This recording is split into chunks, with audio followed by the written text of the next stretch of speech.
ঘটনা হচ্ছে রাসূলুল্লাহ সাল্লাল্লাহু আলাইহি ওয়াসাল্লামকে একবার একজন বাইরে সে রূপ ধরে থাকতো যে সে মুসলিম, মুনাফেক, আসলে সে ছিল ইহুদি। হ্যাঁ, লাবিদ, তার নাম হচ্ছে লাবিদ বিন আসাম। লাবিদ বিন, নামগুলো মনে রাখবেন, লাবিদ বিন আসাম। এই ব্যক্তি মদিনায়, এই ব্যক্তি হচ্ছে মদিনার অধিবাসী। তো সে রাসূলুল্লাহ সাল্লাল্লাহু আলাইহি ওয়াসাল্লামের প্রতি শত্রুতাবশত, ইসলামের প্রতি শত্রুতাবশত কারো দ্বারা রাসূলের চুল কালেক্ট করেছিলেন, কয়েকটা চিরুনি থেকে চুল কালেক্ট করেছিলেন, করে সেই চুলগুলোর সাথে আরও ওদের যে তন্ত্র মন্ত্র এগুলো আছে, এগুলো জাদু মন্ত্রগুলো করে রাসূলুল্লাহ সাল্লাল্লাহু আলাইহি ওয়াসাল্লামকে জাদুগ্রস্ত করেছিলেন। তাহলে সাবিত হলো যে জাদু সত্য, সাবিত হলো কি জাদু সত্য, জাদুবিদ্যার চর্চা সত্য, এখনও হয়, আগেও ছিল, হয়তো ভবিষ্যতেও থাকবে, আল্লাহু আ'লাম। শুরু হয়েছিল কোত্থেকে? সুলাইমান আলাইহিস সালামের যুগ থেকে। কার যুগ থেকে? মনে আছে সূরা বাকারা আয়াত আছে না?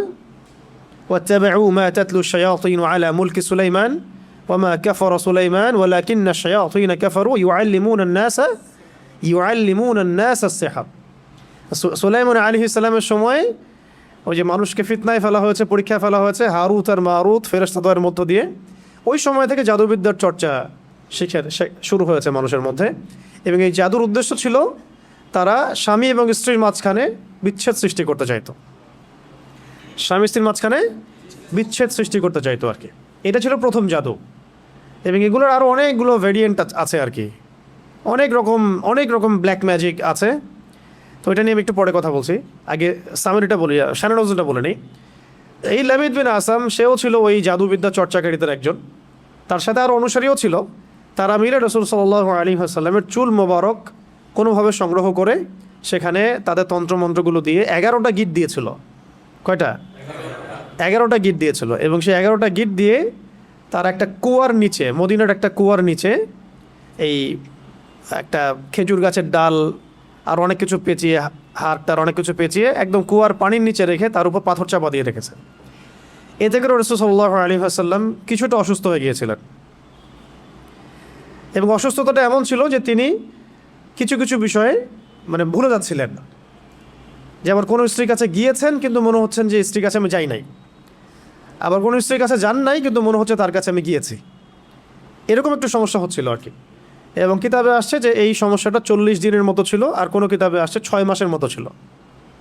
40 দিন বা 6 মাসের মতো এরকম অসুস্থতাটা ছিল। তো এগুলো থেকে প্রমাণ হচ্ছে যে জাদুবিদ্যা সত্য, এগুলো চর্চা সত্য, এবং এগুলোর প্রভাব মানুষের উপর বিস্তার করতে পারে, ঘটতে পারে। এমনকি আমাদের নবী সাল্লাল্লাহু আলাইহি ওয়াসাল্লামকেও জাদুগ্রস্ত করা হয়েছে। তো এরপরে একদিন রাতে নবী সাল্লাল্লাহু আলাইহি ওয়াসাল্লাম শুয়ে আছেন এবং আল্লাহ রাব্বুল আলামিন তাকে স্বপ্ন দেখাচ্ছেন। এটা হচ্ছে ওহী, নবীদের স্বপ্ন কি? ওহী। স্বপ্নে তিনি দেখছেন যে তিনি শুয়ে আছেন এবং দুইজন ফেরেশতা, তার মাথার কাছে একজন, পায়ের কাছে একজন, এসে দুইজন ফেরেশতা একে অপরের সাথে কথোপকথন করছেন। একজন বলছেন যে রাসূলুল্লাহর কি হয়েছে, আরেকজন অ্যান্সার দিচ্ছেন সাল্লাল্লাহু আলাইহি ওয়াসাল্লাম যে তাকে জাদু করা হয়েছে। আরেকজন বলছেন কে জাদু করেছে, আরেকজন অ্যান্সার করছেন লাবিদ বিন আসাম। কি দিয়ে জাদু করেছে? উত্তর দিচ্ছেন যে চুল দিয়ে। কোথায় আছে জাদুর উপকরণ?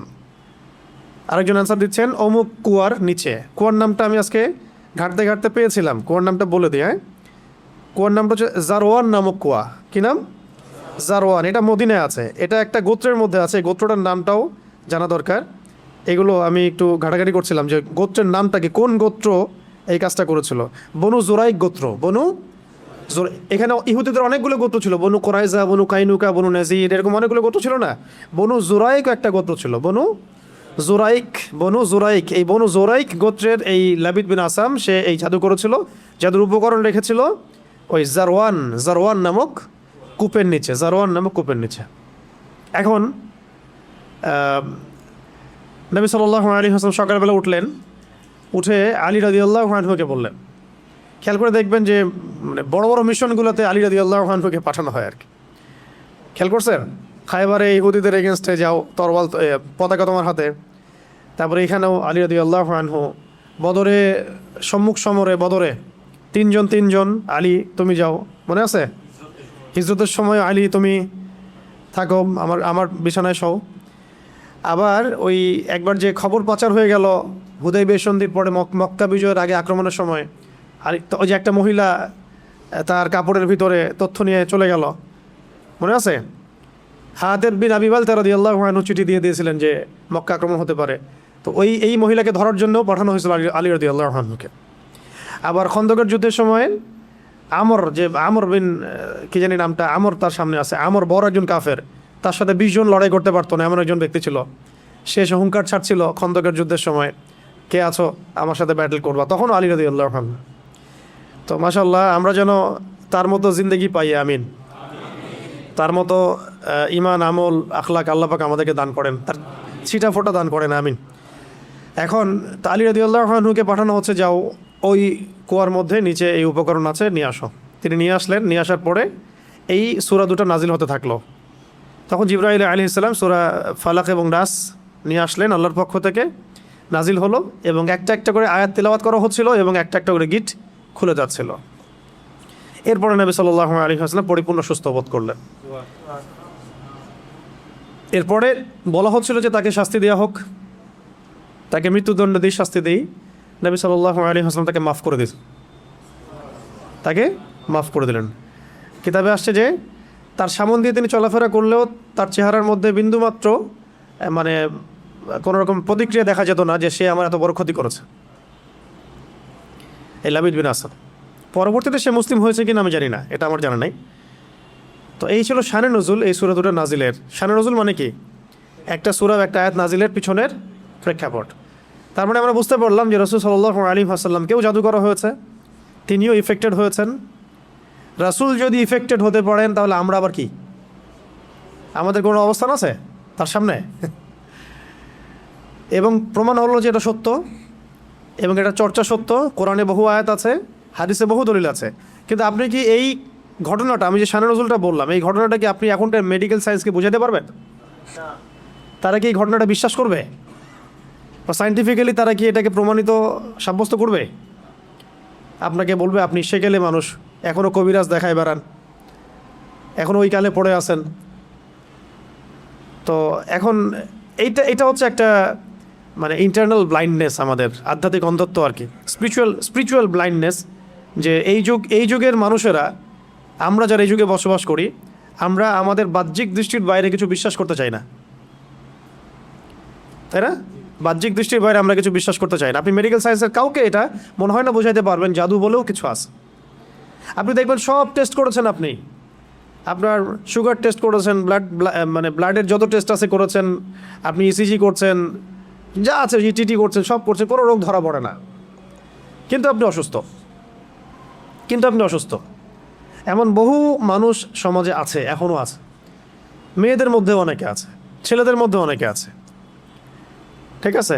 পরে আমি কিছু বলছি যে কী এটার প্রতিকার হতে পারে এবং কী কাজ করলে এগুলোতে ইফেক্টেড হয় মানুষ আর কি, এবং কোন কোন কাজগুলো করলে আমরা বেঁচে থাকতে পারবো ইনশাআল্লাহ। তো আগে এটা বলে নেই যে এইগুলো কিন্তু আমাদের সমাজে ছড়িয়ে আছে দিন দিন, এবং আগের চাইতে এটার পরিমাণ কিন্তু অনেক বেশি। কিন্তু এগুলো আপনি কিন্তু মেডিকেল সায়েন্স দিয়ে এগুলো সমাধান করতে পারবেন না। সর্বোচ্চ আপনাকে তারা 3টার জায়গায় 4টা প্রশ্ন করলে আপনাকে একটা অ্যান্টি ডিপ্রেশন ওষুধ দিয়ে দিবে, খান আর ঘুমান।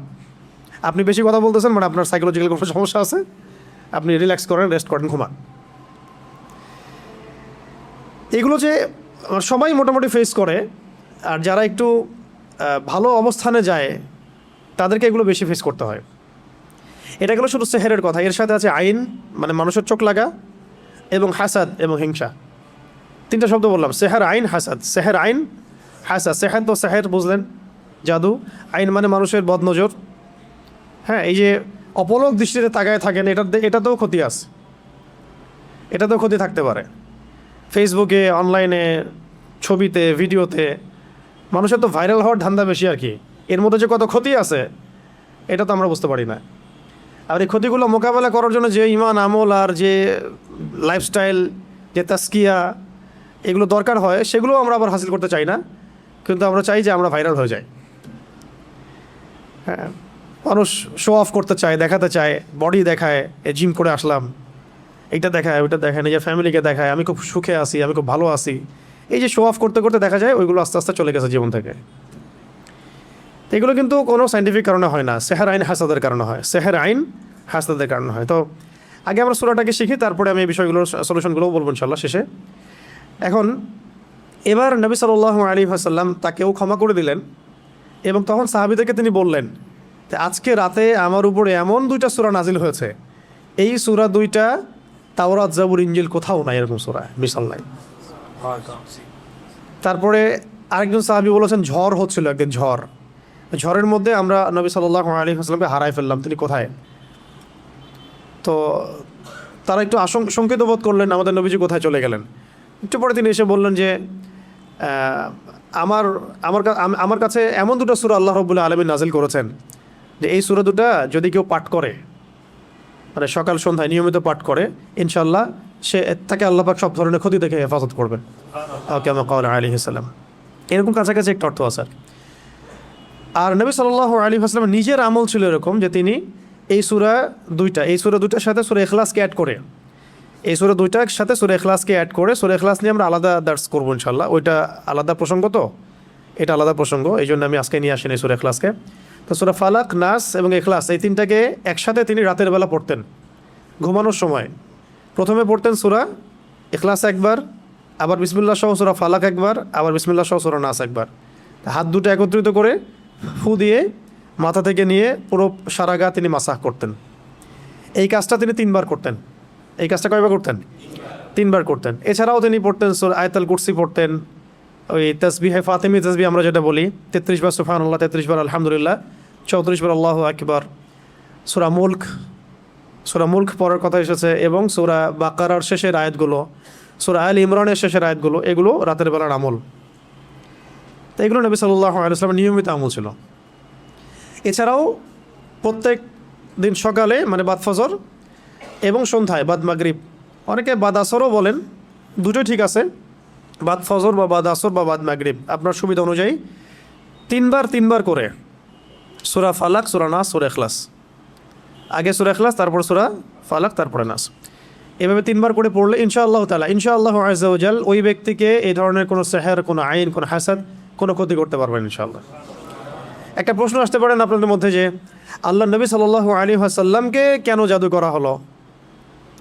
এটা অন্য সাহাবীর ক্ষেত্রে না কেন, স্বয়ং নবীকে কেন? কারণ নবীদেরকে হত্যা জাতি, এর আগে নবী সাল্লাল্লাহু আলাইহি ওয়াসাল্লামকে হত্যার অন্য চেষ্টা করা হয়েছে। তাকে তো মোটামুটি 15-16 বার হত্যার চেষ্টা করা হয়েছে। তার মধ্যে একবার বনু এই নাজির তাকে উপর থেকে পাথর ফেলে হত্যা করার চেষ্টা করেছিল।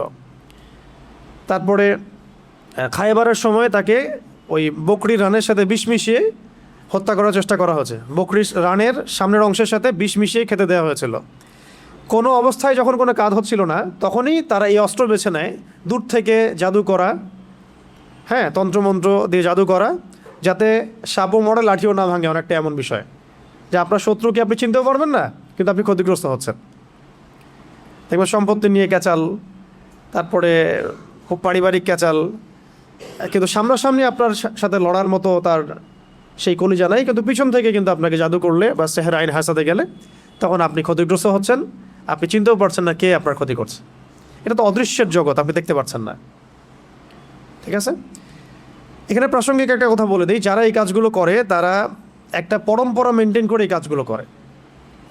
কারণ ইবলিসের হায়াত অনেক লম্বা, সে পৃথিবীর ইতিহাস জানে কখন কোথায় কি হয়েছে।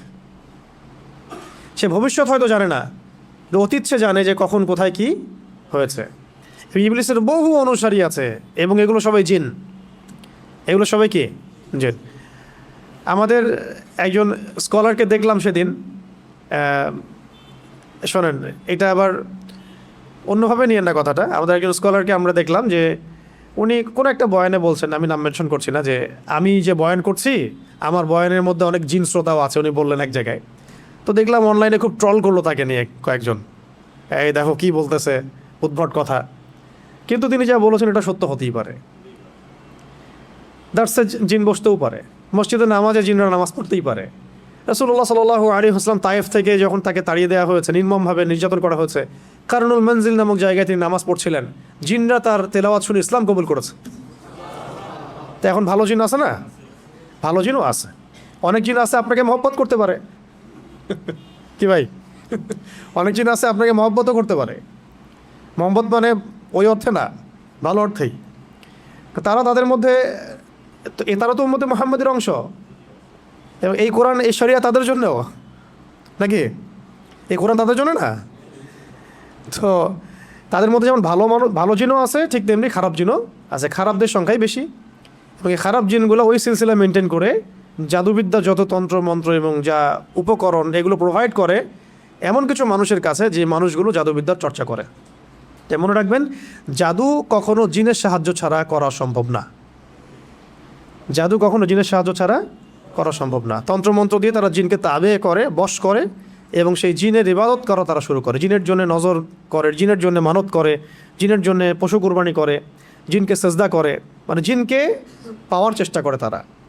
এবং জিনদেরকে আল্লাহ পাক কিছু ক্ষমতা দিয়েছেন, যে ক্ষমতাগুলো একটু এক্সট্রাঅর্ডিনারি আমাদের চাইতে। তো এইগুলোকে কাজে লাগিয়ে বেসিক্যালি এই জাদুগুলো করা হয়। বিচ্ছেদ জাদুর পিছনে একটা জিন থাকতে পারে, কারো দেখা গেল যে মানে সুস্বাস্থ্য নষ্ট করার জাদু করা হতে পারে। হ্যাঁ, কারো দেখা যেতে পারে এরকম যে এমন কোনো জাদু করা হয়েছে যে তার যেন সম্পদ ধ্বংস হয়ে যায়, তার বাচ্চা যেন ক্ষতিগ্রস্ত হয়, তার জানের জন্য কোনো ক্ষতি হয়, এরকমও জাদু করা হতে পারে। তো এইগুলো প্রত্যেকটা জাদুর ক্ষেত্রেই জিনদের কি থাকে, সক্রিয় ভূমিকা থাকে। শুধুমাত্র কবিরাজ জাদু করতে পারে না। আবার এই জাদু কাটার জন্য যদি আবার কেউ কবিরাজের কাছে যায়, তাহলে সে আবার তাকে এমন একটা প্যাচের মধ্যে ফেলবে যে সে আর এই মানে গোলক ধাঁধা থেকে বের হতে পারবে না।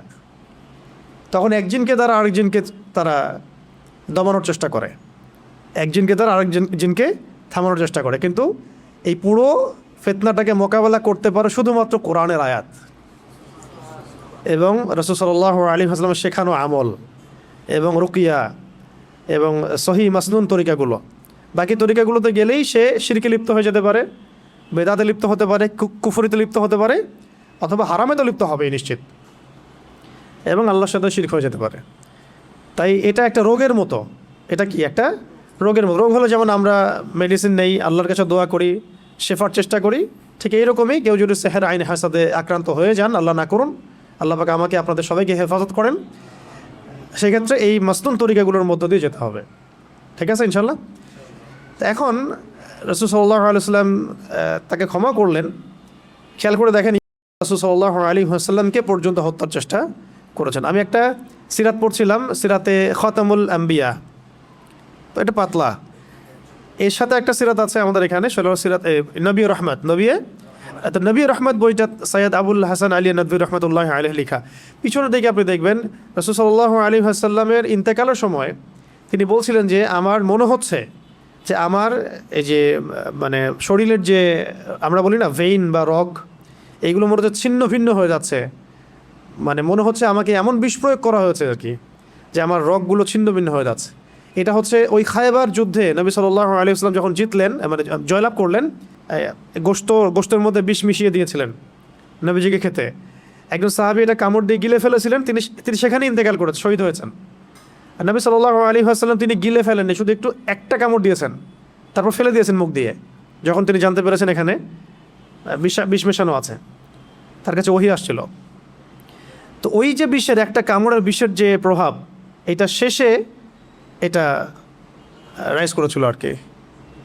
তো এটাও আপনি কিছু সিরাতের কিতাবে পাবেন যে নবী সাল্লাল্লাহু আলাইহি ওয়াসাল্লামকে বিষ প্রয়োগও করা হয়েছে, আর এরপরে তাকে এভাবে সেহের করা হয়েছে, জাদু করা হয়েছে। তাহলে এখানে একটা প্রশ্ন, একজন মানুষকে এত কষ্ট সহ্য করতে হচ্ছে কেন? মহামানবকে, একজন মহামানবকে যিনি আল্লাহ পাকের হাবিব, তাকে এত কষ্ট কেন সহ্য করতে হচ্ছে? কাদের জন্যে? কাদের জন্য তার এত কষ্ট? এইটা যদি আমরা উপলব্ধি করতে পারতাম, তাহলে এই সাতেমদের এগেনস্টে যে আমরা আইনের কথা বলছি, বিদ্রোহ মানে মিছিল মিটিং স্লোগানের কথা বলছি না, এগুলোর প্রয়োজন হতো না। রাষ্ট্র নিজে এগুলো খুঁজে খুঁজে বের করে রেখে দিত, যদি তারা বুঝতো যে নবী সাল্লাল্লাহু আলাইহি ওয়াসাল্লাম কে, তিনি কি করেছেন আমাদের জন্য, তার অবদান কি এই মানবতার মুক্তির দূত হিসেবে। এতটা নিমক হারাম মনে হয় উম্মাহ খুব কমই আছে আসলে বিশ্বের মধ্যে, আমরা যেটা করতেছি আর কি। আল্লাহ পাক মাফ করেন আমাদেরকে। কেন এত কষ্ট তাকে করতে হলো আমাদের জন্যে?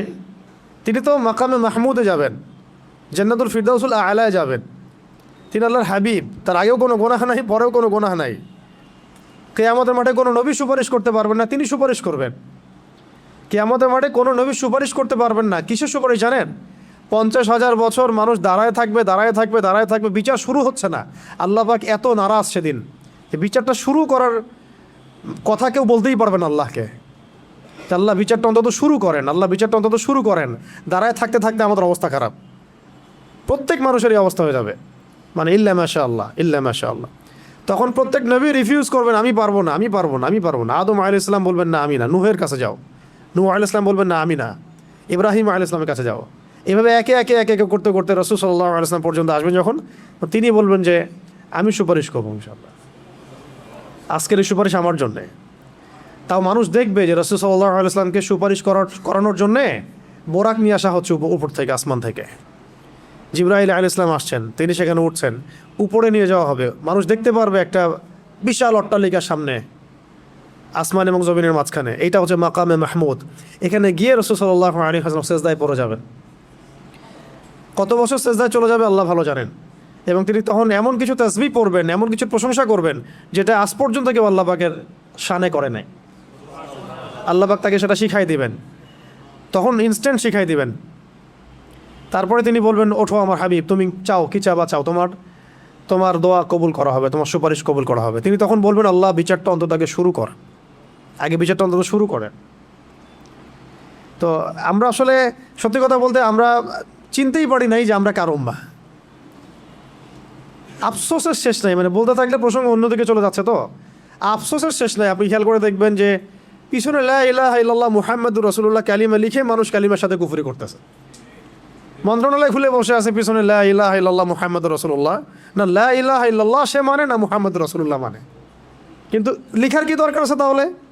ওটা খুলেই ফেলে দেখ, তাহলে স্পষ্ট হবে যে তারা কাফের। এদিকে লেবেলও লাগাবে যে আমি মুসলিম, আর কাজও করবে কাফেরের মতো, যাতে ওলামা ইকরামদেরকে একটা দ্বিধার মধ্যে রাখা যায়, তা আসলেই তারা মুসলিম না কাফের। ফতোয়া তো দিতে হবে একটা, তখন কাফের হলে তো এক ফতোয়া আসবে, মুসলিম হলেও তো এক ফতোয়া আসবে, তাই না? পিছনে লা ইলাহা ইল্লাল্লাহ, কোনো ইলাহ নাই আল্লাহ ছাড়া, মানে কোনো বিধানদাতা নাই আল্লাহ ছাড়া, কিন্তু আমরা আছি জমিনে, তাই না? বিষয়টা তো তাই। পিছনে লিখে রাখছে লা ইলাহা ইল্লাল্লাহ, কোনো ইলাহ নাই, কোনো উপাস্য নাই আল্লাহ ছাড়া।